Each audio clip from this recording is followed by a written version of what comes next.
down.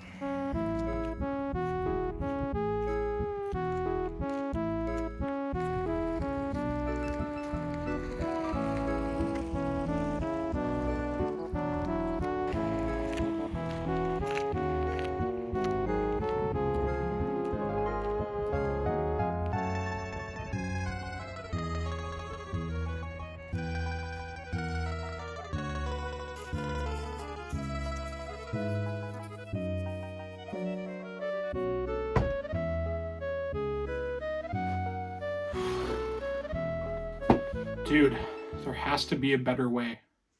Well, there is a better way. And that way is transit-oriented development. Now let me tell you a little bit about that. Now what is transit-oriented development, you may ask? Well, let me answer that for you. Transit-oriented development, as the ITDP states, is integrated urban places designed to bring people, activities, buildings, and public space together with easy walking and cycling connection between them, with near excellent transit service to the rest of the city. The idea of TODs has come a long way since its inception, dating back all the way to the early days of civilization and the urban revolution. According to Ian Carlton, the idea of transit-oriented developments can be traced back all the way to the city of Ur, as it was located next to a river that was used for transportation. But there's a lot more to the idea of TODs than just being remotely close to a transportation source. For example, streetcars is considered to be one of the most important inventions in transportation history, other than the car, of course. These streetcars allowed for massive development outside of the city centers, which were unpleasant at the time, and also allowed for commercial development around the stops and higher densities of development as well. As the primary mode of transportation back in the day was walking, stuff had to be pretty compact. So these streetcar suburbs, as they were called back in the day, were oriented towards the street. So everything was close, compact, and very close to these transportation stops. So they had a main road where commercial zones were located, and just behind these commercial zones were higher density housings, also oriented towards the street, and it tapered off slowly and got into lower density, maybe more suburban houses like we see today. At the further away you go from these stops. However, everything had to be still within walking distance of this stop in a sort of circle zone, so this is what we would call transit-oriented development, as all the development was oriented around these transit stops. Little editor's note here because I forgot to say it in this video. According to Strong Towns, streetcar suburbs provided many benefits like their adaptability, efficiency, and their multimodal nature, as when they were built, they had transit in mind. So, continue with the video. Because of these benefits, streetcar suburbs were able to survive the many changes that cities have gone through since their inception. For example, the city that I live in has many examples of streetcar developments. For example, White Avenue. White Avenue, Edmonton is a perfect example of streetcar suburbs. It has commercial shops oriented towards the street, has big sidewalks for Edmonton standards, and it has higher densities behind these shops to house plenty of people. These densities slowly taper off as you go further outside of the main street. However, you can still see the remnants of these small streets as you go further away from the main avenue. You really just get a different feel walking down these streets, and if you know what to look for, you can start to tell which ones had streetcars going down the center of them. In fact, most North American major cities have had major streetcar networks throughout their city in the past. The idea of transit-oriented developments quickly strayed away from streetcar suburbs and more oriented towards highway developments. Now, a lot of people wouldn't really consider this transit-oriented developments, but I would, since the inception of cities, everything has always been oriented around transit, and highways and cars are just another version of transit. Therefore, with the backdrop of these streetcar suburbs, returning war veterans were looking for a way to settle down, have time with their family, and just take some time for themselves. And it's well deserved, I'd say. And the government agreed. And you know what they decided? They decided they needed space, and lots of it. Government started funding these mass developments of car-oriented suburbs, and also created the Federal Housing Administration, or the CMHC if you're Canadian. This allowed people to buy houses a lot easier than they used to be able to. Well, if you were white. These factors allowed for the massive expansion of these post-war and car-oriented suburbs that we see today. Furthermore, With the development of the Eisenhower Interstate System in 1956 and the promise of quick and easy vehicular access, the proverbial nail was put in transit's coffin. This interstate system propelled highway-oriented TODs to prominence throughout the 50s and all throughout the 80s, and they're still even prominent today. These publicly funded, yet privately used, infrastructure projects allowed people in their suburbs to get to their central business districts where they worked, to and from their work lives. Streetcars were left to rot, or underfunded, or even torn out completely in order to make way for the bigger and better mode of transportation. That was sarcasm, by the way. Unfortunately, these suburban developments were used to house millions and millions of people for a long period of time. And just until recently, many governments, businesses, and people themselves have been feeling the repercussions of this sort of development. With rising house prices and a serious lack of options for transportation and housing, people are left in pretty sticky situations. So, in response, there has been a shift in the mindset of many people, many municipalities, and businesses in order to get people around easier and house people in different, more effective and efficient ways. And here's where transit-oriented development comes in as we know it today. And the Institute for Transit and Development Policy has a great explanation of the main points, 6 points, they lay it out very nicely, of how to create a successful and pleasant transit-oriented development. Step number 1, provide high-quality footpaths for easy mobility.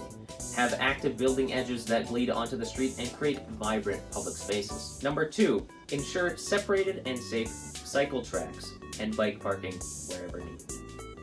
Number 3, have a very short connection of amenities, goods, services, and public transportation around the area. Number 4, frequent, fast, reliable, rapid transit that is accessible for everybody. Number 5, lessen the impediment of cars and mitigate the space that cars take up. Number 6, densify the residential and commercial uses around the transportation so everyone has access to amenities. If all of these steps are taken and put into place, the result is a compact, high-quality urban environment that provides for everybody. Now let's look at a local example of this in action and apply this checklist to the area. Let's go. We are at the Avonmore stop at the Valley Line LRT right now, and we are looking at the Institute for Transit and Development Policy, their 6-step easy plan in order to make a good transit-oriented development. Now we're going to be doing a case study on this stop to see if it is in fact a good, high-quality transit-oriented development. Now as you can hear, we got some major traffic here, which doesn't really bode well for the transit-oriented development type. But we'll get started anyways. So right here, step number 1 lays out that you need a high quality footpath and cycle path for pedestrians and buildings that back onto said footpath. Now this one here doesn't necessarily have anything backing onto it, as anything around here in like an 8-mile radius is a single family house. But it does have a high quality footpath that is separated by this dead or alive bush here. But when it's not this bush, it is parking, which does do a good job of separating it from the major traffic artery here. So step number 2 is have a varied, short connection of high quality amenities and public transport. Well, we can safely say that they have the public transport down, when this opens eventually, if it ever opens. And we have a bus stop right behind us here that will also be useful for our high quality, frequent transport as well. So that's a positive. However, with the amenities, like I said, there is not an amenity to be seen other than public transport in any of the vicinity of this stop. It is just single-family housing, and that's about it. It doesn't look like they even have plans to upgrade any of these single-family houses to anything other than single-family houses. So I would certainly say that that is not a check in that category. So step number 4 is have a fast, reliable, frequent service of transportation. Now, unfortunately, this stop is not open, but it does have this nice bus stop as well, which will be open when this line opens as well. So I'd say this is about the only thing that this place has going for it is its fast, frequent, reliable transit when it opens eventually. Who knows when that would be. So step number 4 in order to create a high-quality transit-oriented development is to lessen the impact of cars on your area. And well, this certainly has been reduced in the recent years in the implementation of this beautiful stop behind us here. It certainly isn't perfect. And there are loud cars going past this road at all times of the day, and it is very car-oriented, but it is better than it was, as this used to be a 4 or 5 lane road and is now reduced to a 1 and 1 on either side. So that is definitely an improvement, and I would certainly give it a check in that box. While it isn't perfect, it is an upgrade for sure. And the final step in order to create a good transit-oriented development neighborhood is to densify the area around. Now, looking around here, you can certainly see that it is almost the exact opposite. There has been no redevelopment going on here, and it is certainly just solely single-family houses. It doesn't even look like there's any construction plans for this area as of right now. So Peepaw in his house right here is not going to be selling anytime soon, it looks like. That is not a check. That is an X. It's a big, fat X on that one. So the Avonmore stop of the Valley Line LRT that is yet to open in Edmonton got a 3 out of 6 in the transit-oriented development scale. I would say that is definitely an upgrade from what it used to be, as it used to be just a random 4-lane road, so I'd say that's definitely a plus. However, it lacks in important areas like density, amenities, and cars. Too many of them, in my opinion. However, as this train goes past us, this is the first train in 15 minutes. So who knows if it's actually fast, reliable transit. We'll only know when this thing opens, so let's hope it is fast and reliable, but as of right now, this is the first train in, like I said, 10 minutes, so who knows. But 3 out of 6, it certainly isn't the best transit-oriented development that they could have done, but it is definitely an upgrade from what it used to be. Overall, yeah, I give it about a 50%. So, Avonmore stop, you've done what you can, and it's not the worst I've seen in my life. Transit-oriented development has been a big part of human history, ever since the inception of cities all the way up to today, and it is a big part of the increasing quality of life in North America. Eventually, it transpired into this car-oriented nightmare that we see remnants of today, and finally morphing into this high-quality urban environment that we see in so many renders today. And that was my history of the idea of transit-oriented development. You can see all my sources and pictures in the description down below, or on the Google Docs that I sent you earlier. So, thanks.